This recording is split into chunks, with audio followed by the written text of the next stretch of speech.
a orar para que pasemos a la palabra de Dios, a lo que el Espíritu Santo nos tiene preparados para el día de hoy. Padre nuestro y eterno, en el nombre de Jesús, te damos muchas gracias, Señor, por este maravilloso día, oh Rey del cielo y de la tierra. Gracias. Gracias, Señor, por darnos ese privilegio de estar nuevamente reunidos en este lugar, en el nombre glorioso de Cristo Jesús. Padre bueno y eterno, nos ponemos en tus manos. Te pedimos que por favor, Señor, abra nuestros corazones para que podamos estar atentos, amados, Señor, al mensaje que nos quieres dar a través de la intervención del Espíritu Santo. Bendito y soberano, Señor. Padre, en el nombre de Jesús, reprende, Señor, toda distracción, Señor. Todo aquello, Señor, que quiera distraernos, atormentarnos en esta hora, Señor. Llévatelo en el nombre poderoso de Cristo Jesús. Poderoso Dios, por favor, haz sensible nuestros sentidos espirituales, amados, Señor, para que podamos disfrutar y gozarnos escuchando la palabra que tienes para nosotros el día de hoy, en el nombre poderoso de Cristo Jesús. Amén y amén. Estamos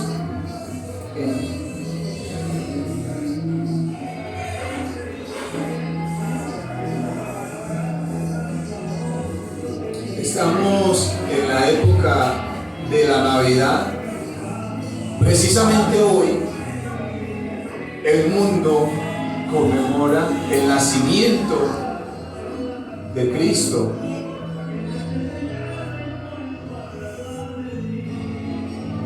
Y si bien esta conmemoración no es bíblica, como sí lo es la conmemoración de la muerte y la resurrección de Cristo, cuando nosotros tomamos la cena, conmemoramos la muerte del Señor, y cuando nos reunimos los domingos a adorar y a glorificar el nombre de Dios, conmemoramos la resurrección de nuestro Salvador. Si bien esta conmemoración del nacimiento de Cristo no es bíblica, tampoco sabemos la fecha exacta en la que nació Jesús. Esta conmemoración es muy importante. Si la hacemos con respeto, con reverencia, si lo hacemos con el verdadero sentido de la Navidad, porque aunque no sabemos la fecha exacta del nacimiento de nuestro Salvador, si estamos seguros que hace más de 2000 años Él vino a esta tierra a alumbrar en medio de las tinieblas.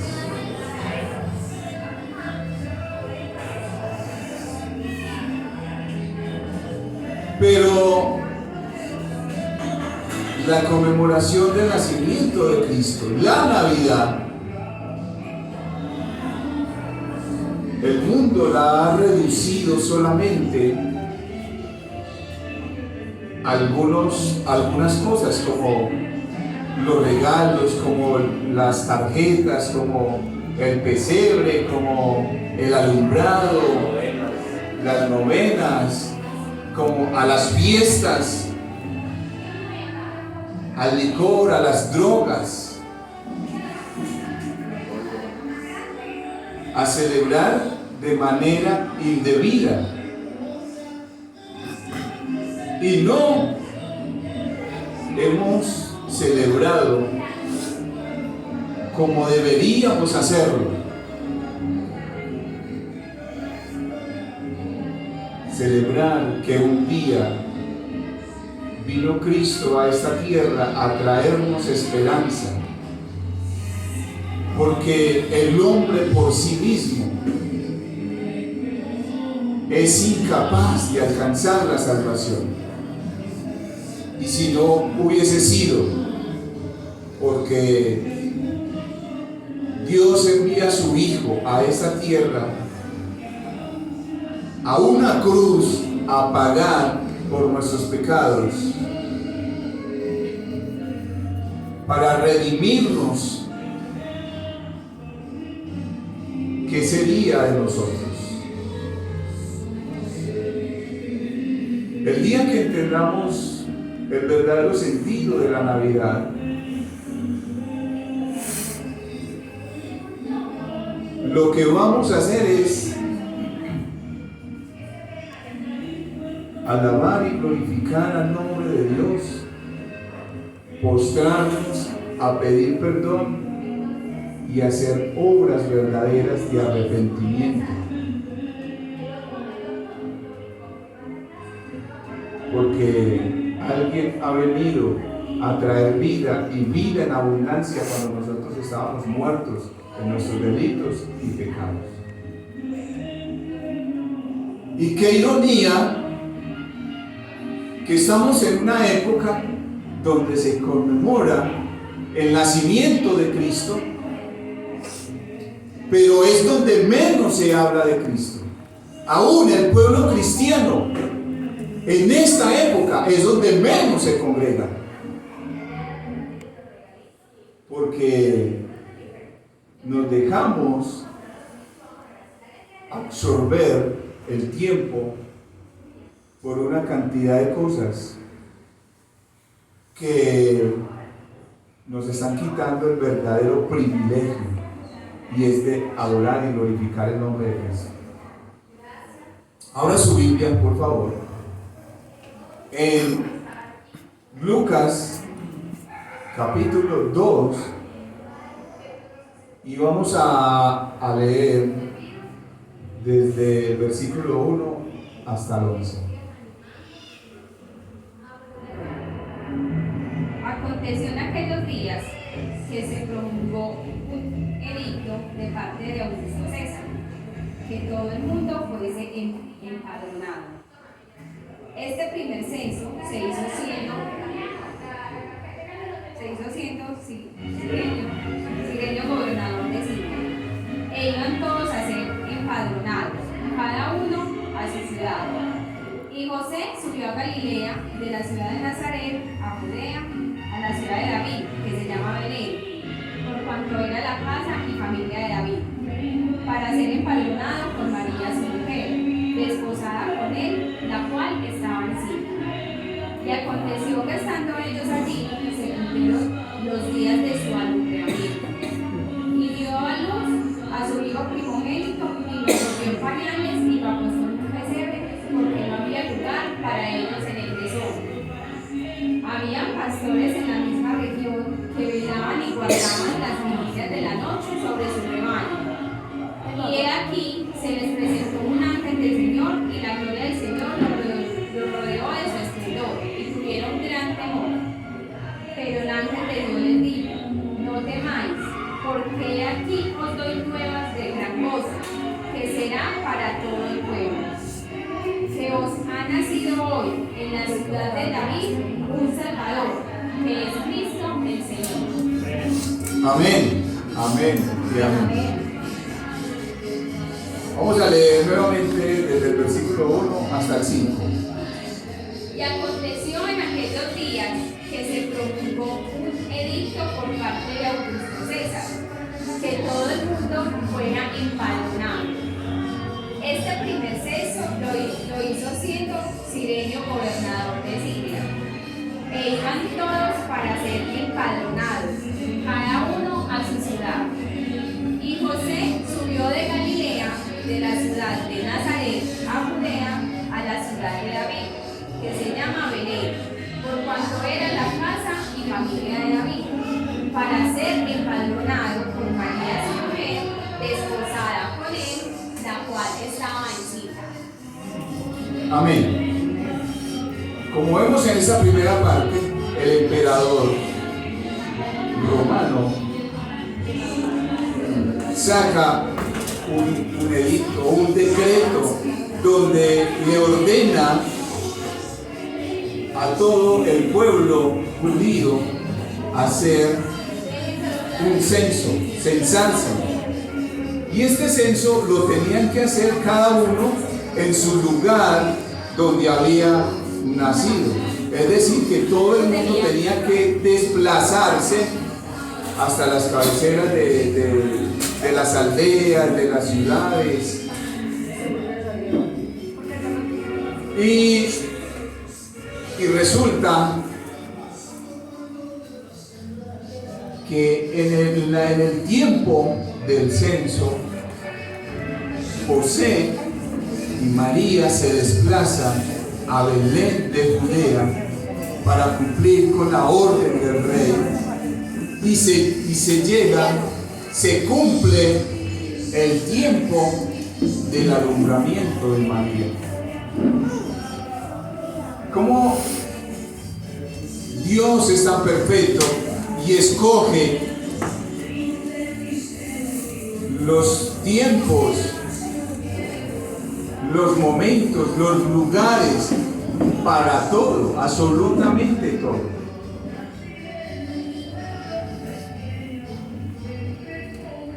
Y estando José y María en Belén de Judea, se cumple el tiempo de que María diera a luz. Pero como era un evento, era una convocatoria hecha por el emperador para los judíos y para llevar a cabo el censo, no había ya ningún lugar en la posada, en los lugares de hospedaje, ya todos estaban llenos. Y entonces a María le toca dar a luz en un pesebre. Versículo 7. Y a María le toca dar luz en un pesebre. Desde este momento vemos cómo Cristo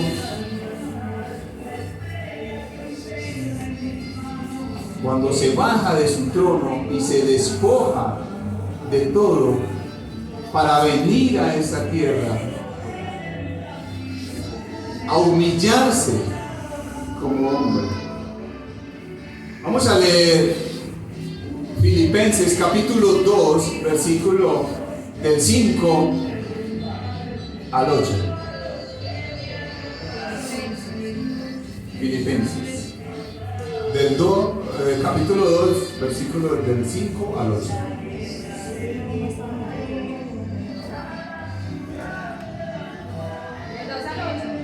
Del 5 al 8. Haya pues en vosotros este sentir que hubo también en Cristo Jesús, el cual, siendo en forma de Dios, no estimó el ser igual a Dios como cosa a que aferrarse, sino que se despojó a sí mismo, tomando forma de siervo, hecho semejante a los hombres, y estando en la condición de hombre, se humilló a sí mismo, haciéndose obediente hasta la muerte y hasta su cruz.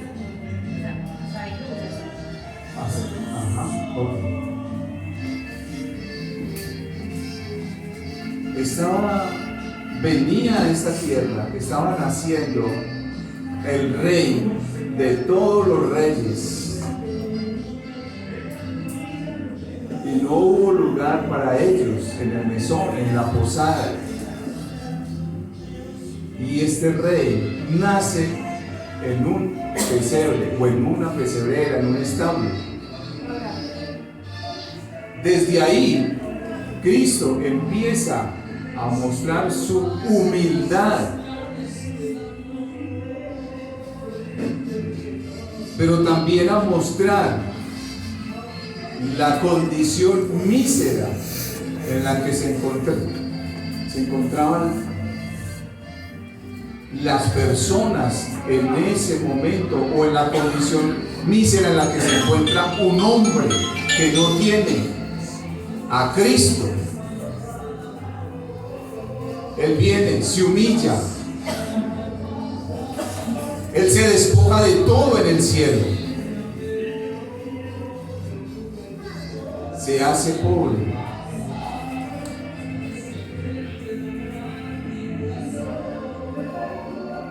siendo igual a Dios. No tuvo nada a qué aferrarse por un tiempo y venir a esta tierra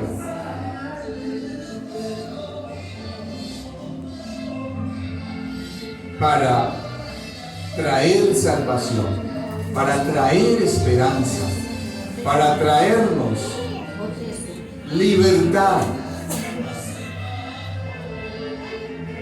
porque desde Adán hasta Jesucristo, todos los seres humanos eran esclavos del pecado. El pecado tenía un poder tan tremendo en las personas que, aunque la persona quisiera cambiar su vida, cambiar su rumbo, no podía, porque era un esclavo del pecado. Pero Cristo vino a traer libertad, Cristo vino a traer salvación, a traer vida eterna. Pero este nacimiento, como no era un nacimiento cualquiera, sino el del Rey de Reyes, el Señor de Señores, el del mismo Dios,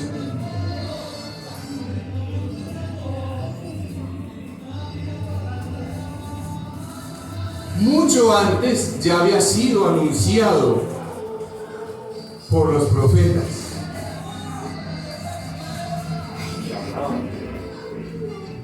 Por Moisés. Ya esto había sido anunciado, el nacimiento de Cristo. Había sido profetizado.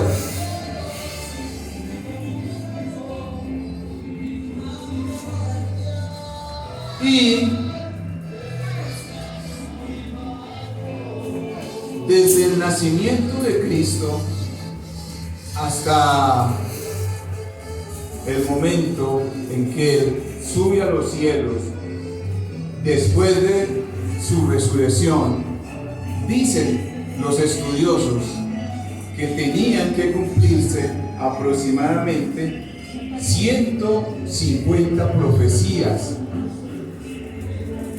¿Y qué iban a hacer estas profecías? Iban a garantizar que Jesús era el verdadero Mesías.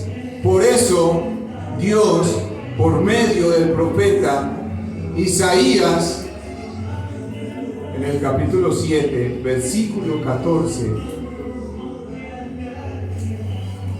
anuncia que Cristo, el Salvador del mundo, iba a nacer de una virgen y que su nombre iba a ser como Emanuel.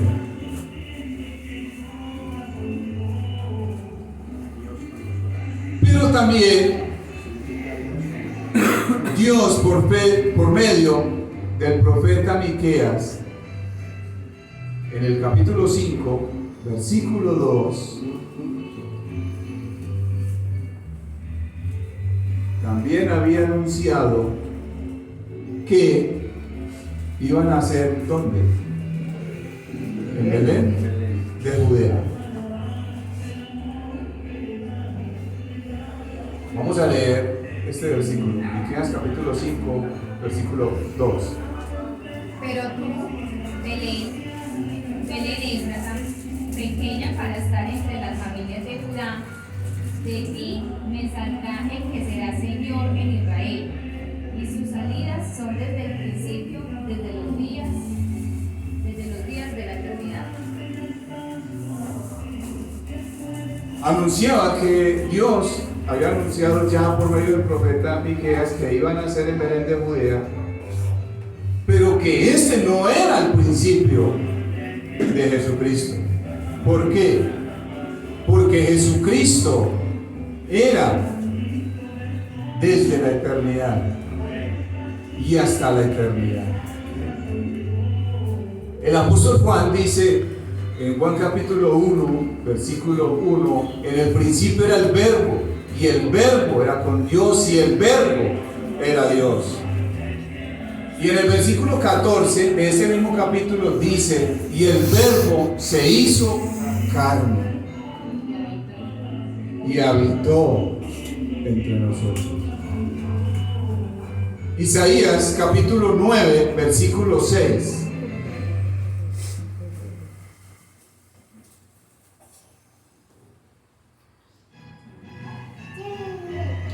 Porque un niño nos es nacido, hijo nos es dado, y el principado sobre su hombro, y se llamará su nombre admirable, consejero, Dios fuerte, Padre eterno, príncipe de paz.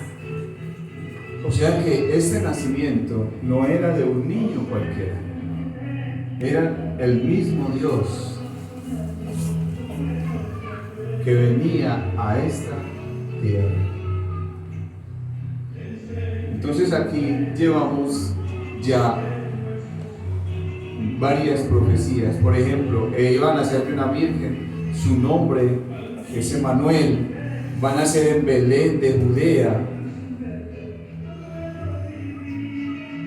Pero una de las cosas es que Dios le revela a uno de los profetas, y podríamos decir casi que la fecha exacta en la que iba a nacer Cristo. Y fue el profeta Daniel. Daniel capítulo 9, versículo, vamos a leer desde el 22 hasta el 27. Y me hizo entender, y habló conmigo diciendo, Daniel, ahora he salido para darte sabiduría y entendimiento. Al principio de tu ruego fue dada la orden, y yo he venido para enseñártela, porque tú eres muy amado. Entiende pues la orden y entiende la visión. 70 semanas están determinadas sobre tu pueblo y sobre tu santa ciudad para terminar la prevaricación y poner fin al pecado y expiar la iniquidad, para traer la justicia perdurable y sellar la visión y la profecía y ungir al santo de los santos. Sabes pues y entiendes que desde la salida de la orden para restaurar y edificar a Jerusalén hasta el Mesías príncipe habrán 7 semanas y 72 semanas 62 semanas se volverá a edificar la plaza y el muro en tiempos angustiosos. Y después de las 62 semanas se quitará la vida al Mesías, mas no por sí. Y el pueblo de un príncipe ha de venir destruir. Del príncipe que ha de venir destruirá la ciudad y el santuario, y su fin será con inundación, y hasta el fin de la guerra durarán las devastaciones. Y por otra semana confirmará el pacto con muchos. A la mitad de la semana hará cesar el sacrificio y la ofrenda. Después, con la muchedumbre de las abominaciones, vendrá el desolador, hasta que venga la consumación y lo que está determinado se derrame sobre el desolador. Estando el pueblo de Israel cautivo en Babilonia, entre ellos el profeta Daniel, se pone a estudiar las escrituras, la palabra, y él encuentra, leyendo al profeta Jeremías, que Dios había determinado 70 años de cautividad. Y después, y cuando el profeta Daniel encontró tiene esta revelación, encuentra este pasaje, él lo que hace es postrarse delante de Dios, a pedirle perdón, a orar y a preguntarle, bueno Señor, ya se está terminando el tiempo de la cautividad y a partir de ahora, ¿qué va a pasar? Y Dios le dice, Daniel, presta mucha atención porque te voy a revelar lo que va a pasar en el futuro, y ahora lo hará. 70 semanas están determinadas sobre tu pueblo, Israel.